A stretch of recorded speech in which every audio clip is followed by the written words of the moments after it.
لیکن ہم نے جناب ٹینڈر کال کیے دنیا بھر سے کمپنیوں کی منتیں ترلے کر کے ہاتھ جوڑ کے ہم نے بلایا. ایک کمپنی آئی ہے.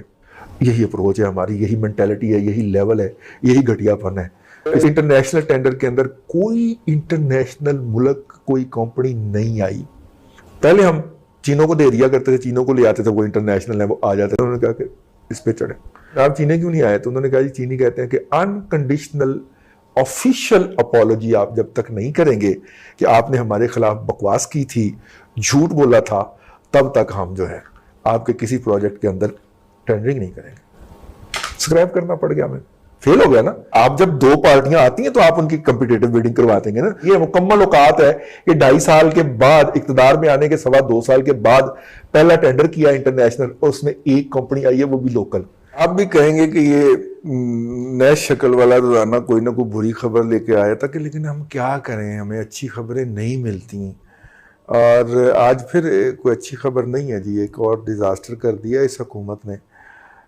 جب یہ حکومت آئی تھی تو اس کے وزیر ہوتے ہیں مراد سعید صاحب, اور جن کے ابا جی آسٹریلیا کی بورڈ پہ پکڑے نہیں گئے تھے, جعلی اسٹوڈنٹ ویزے کے اوپر علم حاصل کرنے کے لیے گئے تھے اور در لیے گئے تھے. پھر انہوں نے جیل میں بٹھا کے علم دیا تھا. پتہ نہیں بیچارہ آیا کہ نہیں آیا. ٹھیک ہے, وہ آپ خود 1 گھنٹے میں 3 پیپر پاس کرتے ہوئے پکڑا گیا ہے اور ثابت ہو گیا کہ اس کی ڈگری جعلی ہے. ٹھیک ہے نا, لیکن لاڑ رہے ہوتے ہیں نہ کوئی ثاقب نثار بیٹھا ہوا ہے جو اس کا نوٹس لے, نہ کوئی کھوسا بیٹھا ہوا ہے کہ اس کے اوپر جناب وہ ناول لکھے ہیں, وہ جو ہے گاڈ فادر ناول کے حوالے دے. ٹھیک ہے, ویسے جو اس نے حوالہ دیا تھا وہ گاڈ فادر سے نہیں دیا تھا. ٹھیک ہے, وہ ظاہر پوز یہی کرتا تھا کہ میں بہت لٹریری آدمی, اول نمبر کا جاہل آدمی ہے, اور جتنے بھی حوالے اس نے دیے ہیں نا میں ایک ایک کر کے غلط ثابت کر سکتا ہوں. لیکن آج کا یہ پروگرام نہیں. ڈیزاسٹر نیا کیا ہوا جی؟ ڈیزاسٹر نیا یہ ہوا تھا کہ جب مراد سعید صاحب آئے تھے تو انہوں نے اس وقت اتنا بڑا منہ کھول کے چیخ کے 200 آئے گی وہ والا منہ کھول کے انہوں نے بکواس فرمائی تھی کہ جناب جو ملتان سکھر موٹر وے ہے اس پہ اس نے احسن اقبال نے 170 ارب روپے کی کرپشن کی. حالانکہ 170 ارب کا شاید وہ ٹوٹل پروجیکٹ نہیں تھا, لیکن انہوں نے کرپشن کا الزام لگایا تھا. چینیوں نے یہ بات نوٹ کر کے جیب میں رکھ لی تھی. ٹھیک ہے, اچھا ٹھیک ہو گیا. کرپشن کی ہے تو اس کا مطلب ہے کہ اس نے رشوت لی ہے, اور رشوت لی ہے تو اس کا مطلب ہے کسی نے رشوت دی ہے. تو چینیوں نے کہا اچھا ہی موشوں, یعنی کہ ہم نے رشوت دی ہے, کوئی بات نہیں. اب جناب سکھر حیدرآباد موٹر وے کے لیے سی پیک کا منصوبہ ہے. ویسے پیسے چینیوں نے دینے, ٹھیک ہے, لیکن ظاہر ہے 30% ہم دیں گے زمین کی صورت میں, زمین ایکوائر کر کے سڑک وہ بنائیں گے. اچھا وہ پیسے انہوں نے دینے, لیکن ہم نے جناب ٹینڈر کال کیے دنیا بھر سے کمپنیوں کی منتیں ترلے کر کے ہاتھ جوڑ کے ہم نے بلایا. ایک کمپنی آئی ہے, مقامی کمپنی ہے. ٹھیک ہے, مقامی کمپنی آئی ہے, لیکن اس کے پیچھے ٹرکش کمپنی ہے, لیکن انہوں نے اپنا ٹرکش آئیڈینٹیفیکیشن ظاہر نہیں کی. ٹھیک ہے, مقامی کمپنی آئی ہے, اور انٹرنیشنل ٹینڈر کے اندر کوئی انٹرنیشنل ملک کوئی کمپنی نہیں آئی. پہلے ہم چینوں کو دے دیا کرتے تھے, چینوں کو لے آتے تھے, وہ انٹرنیشنل ہے, وہ آ جاتے تھے. انہوں نے کہا کہ اس پہ چڑھے. اب جب ہم نے پتہ کرایا کہ جناب چینے کیوں نہیں آئے تو انہوں نے کہا جی چینی کہتے ہیں کہ انکنڈیشنل آفیشیل اپالوجی آپ جب تک نہیں کریں گے کہ آپ نے ہمارے خلاف بکواس کی تھی, جھوٹ بولا تھا, تب تک ہم جو ہے آپ کے کسی پروجیکٹ کے اندر ٹینڈرنگ نہیں کریں گے. لیکن جناب وہ تو لاڈلے کا بلو آئیڈ ہے, مراد سعید کی سے معافی مانگ سکتا ہے. ٹھیک ہے نا, وہ تو میرا مطلب ہے آسمان سے اترا ہوا ہے, اس کی تو انا ہی اتنی پڑی ہے, وہ تو ٹھیک ہے, وہ تو معافی نہیں مانگ سکتا نا. لہذا ملتان سکھر موٹر وے کا جو ٹینڈر ہے سکریپ کرنا پڑ گیا ہمیں, فیل ہو گیا نا. ایک پارٹی کا آپ جب 2 پارٹیاں آتی ہیں تو آپ ان کی کمپیٹیٹو بیڈنگ کروا دیں گے نا, 2 3 4 5 7 8. جب پارٹی ایک ہی آئی ہے تو وہ ٹینڈر تو نہیں ہو سکتا. جیسے ٹینڈر ہم نے ختم کر دیا. یہ مکمل اوقات ہے کہ 2.5 سال کے بعد اقتدار میں آنے کے 2.25 سال کے بعد پہلا ٹینڈر کیا انٹرنیشنل, اور اس میں ایک کمپنی آئی ہے, وہ بھی local, with the baking of, وہ ہم خود کہہ کے اپنے آپ کو ذرا وہ کر رہے ہیں, ادروائز انہوں نے اپنے آپ کو as a Turkish company identify نہیں کروایا. ٹھیک ہے, وہ ٹرکش نے یہاں پہ کام کرنے کے لیے ایک بیک وے ڈھونڈا ہوا ہے کہ وہ اب انہوں نے لوکل کمپنیاں رجسٹر کروا لی ہوئی ہیں, بیک اینڈ پہ وہی ہیں, لیکن وہ لوکل کمپنیاں پاکستان میں رجسٹرڈ ہیں اور وہ یہاں پہ کام کرتی ہیں. اب یہ کوئی بہت زیادہ شکست, مطلب کہ یہ آپ سمجھ لیں تو ایک ڈپلومیٹک شکست ہے پاکستان کی, کہ پاکستان اپنے سب سے اچھے اور بہترین دوست چائنا کو لیور نہیں کر پا رہا کہ وہ غصہ تھوک دے, کیونکہ ہم ان سے اپولوجی ٹینڈر نہیں کر رہے, اور وہ انکنڈیشنل آفیشیل اپولوجی چاہ رہے ہیں. ٹھیک ہے, غیر مشروط سرکاری معافی چاہ رہے ہیں. ظاہر ہے ہماری انائیں بہت بڑی ہیں, ہم تو ملک کو تباہی پہ لگا دیا کرتے ہیں, ملک تباہ کر دیا کرتے ہیں اپنی انا کی تسکین کے لیے. تو یہ چائنا کی چیز ہی ہے, او ہمالیہ سے پرلی طرف بیٹھا کیا کر لے گا ہمارا.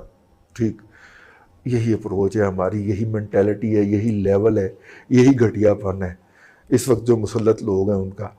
اصل ڈیزاسٹر جو ہے وہ یہاں پہ نہیں ہے, اصل ڈیزاسٹر اس بات پہ ہوا ہے کہ ایف اے ٹی ایف کے اندر جو ڈپلومیٹک ڈیزاسٹر ہوا ہے, اس کے اوپر تھکوں والی سرکار کو تو کم از کم ریزائن کر کے گھر چلے جانا چاہیے. اگر اس کو آپ جیل میں نہیں ڈالتے تو میں رعایت کر کے کہہ رہا ہوں کہ اس کو فارغ کر کے گھر بھجوا دیں.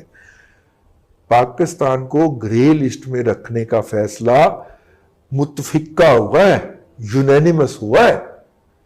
کسی ملک نے ماں سوائے ایک ترکی بھائی کے, ترکی نے کہا ہے کہ ایک وفد بھیج کے دیکھ لیں ان کے ملک میں کہ یہ انہوں نے جو ہے شاید کو کام کر ہی لیا ہو.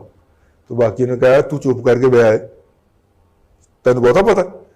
ترکی بھائی بھی چپ کر کے بیٹھ گئے. یہ اتنا ہوا ہے, تمام کے تمام ٹاسک فورس کے اندر جو ممالک تھے انہوں نے یونینیمسلی پاکستان کو گرے لسٹ میں رکھنے کا فیصلہ کیا. اور یہاں پہ ہمیں اب اظہر کا لونڈا بتا رہا ہے کہ بڑی کامیابی ہوئی ہے. یار ان کو شرم بھی نہیں آتی یار, اتنے بے حیا لوگ ہمارے اوپر مسلط ہو گئے ہیں کہ جو خارجی مہار کے اوپر شکست فاش کھا کے آتے ہیں.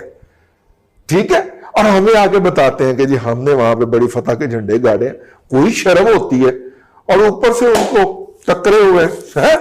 یوٹیوب پر سامعین کرام میں آپ کو بتاتا ہوں, یہ جو بکاؤ میڈیا سارے تو تسی میڈیا کنٹرول کیتا ہے, اس میں تو کوئی بات بتائی نہیں جا سکتی. تمہارے باپ مطلب تمہارے باس, اب باس سمجھیے گا جو میرے منہ سے نکل گیا, تمہارے باس کی ہدایت کے بغیر تو ایک لفظ نہیں بتایا جا سکتا ماما, تو کس میڈیا کی بات کر رہا ہے. ٹھیک ہے, تو خیر وہ بات کر رہے ہیں, اور بات ہی کر رہے ہیں کہ جناب وہاں پہ جناب ہم نے کامیابی کے جھنڈے گاڑ دیے. کوئی کامیابی کے جھنڈے نہیں گاڑے, دبا کے بےزتی ہوئی ہے. اور ایک دفعہ پھر یہ بات سجسٹ ہو گئی کہ یہ جو نااہل بیک ڈور کے اوپر کئی سالوں کی محنتیں کر کے مسلط ہوئے ہیں, سازشیں کر کے, یہ بنیادی طور پہ اس ملک کو تباہ و برباد کرنے کے مشن کے اوپر آئے ہوئے ہیں.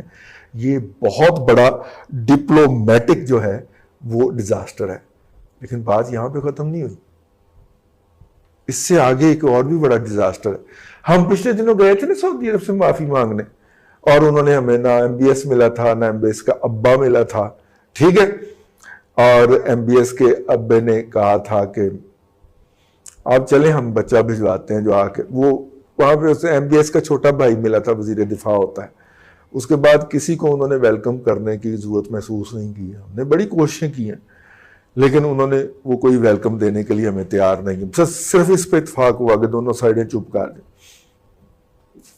ان کے چھوٹے بھائی جو ہمیں وہاں پہ ملے تھے, ہم نے کہا تھا کہ یار تم ذرا ہماری طرف چکر لگا جاؤ, ذرا پھر شر جاؤ آ کے, ذرا ہماری محلے میں عزت بن جائے گی. تو اس نے وعدہ کیا تھا کہ ہم اکتوبر میں آئیں گے. آج ہم اکتوبر کے آخری عشرے کے آخری 3 دنوں میں بیٹھے ہوئے ہیں, اور ابھی تک تو وزیر دفاع جو ہے وہ سعودی عرب کا, اس کا جہاز کہیں دور دور تک نظر نہیں آ رہا. نہ کوئی اناؤنسمنٹ ہے کہ وہ اتنے روزہ سرکاری دورے پہ پہنچ رہے ہیں.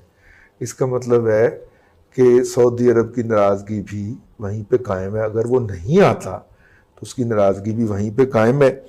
اور اب آپ کو سمجھ آ گئی کہ مراد سعید اتنے دنوں سے میڈیا سے غائب کیوں تھا؟ پارٹی گھیرنے کے لیے گیا ہوا تھا نا، کہ یہ جو آئیں گی، یہ جو ٹینڈر سبمٹ کریں گی، ان میں سے مجھے بھی تو کچھ دیں گی نا، ٹھیک ہے نا، $200 ارب تو نہیں آئے تو ان کمپنیوں کو ہم ذرا چھیلتے ہیں، تو کمپنی کوئی آئی نہیں۔ یہ وہ جو ڈپلومیٹک ڈیزاسٹر ہیں جو اس ملک کے اوپر مسلط کیے گئے ہیں، جو اس ملک کی قسمت بنے ہیں، اور اس طرح کے نمونے جو ہیں وہ ہمارے اوپر ملوث کر دیے گئے ہیں، مسلط کر دیے گئے ہیں۔ اب ہم کیا کریں؟ ہم یہ رونا کہاں پہ جا کے روئیں کہ پاکستان کے ساتھ ہوا کیا ہے اور یہ لوگ کر کیا رہے ہیں۔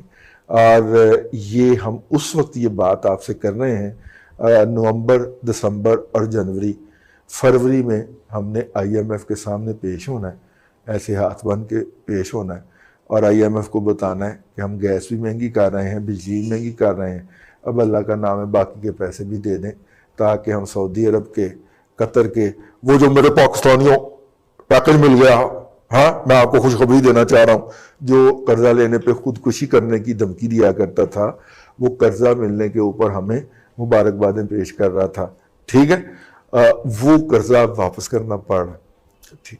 اور اطلاع میری ابھی تک قائم ہے کہ قطر بھائیان نے بھی کہا ہے کہ پیسے واپس دو۔ بڑی ہاتھ بڑا تنگ ہی گیا آج کل ہے، ہاتھ بہت تنگ ہے، اور ذرا پیسوں کی ضرورت پڑ گئی ہے تو وہ جو ہم نے آپ کے ہاں رکھوائے تھے نا وہ واپس دے دیں۔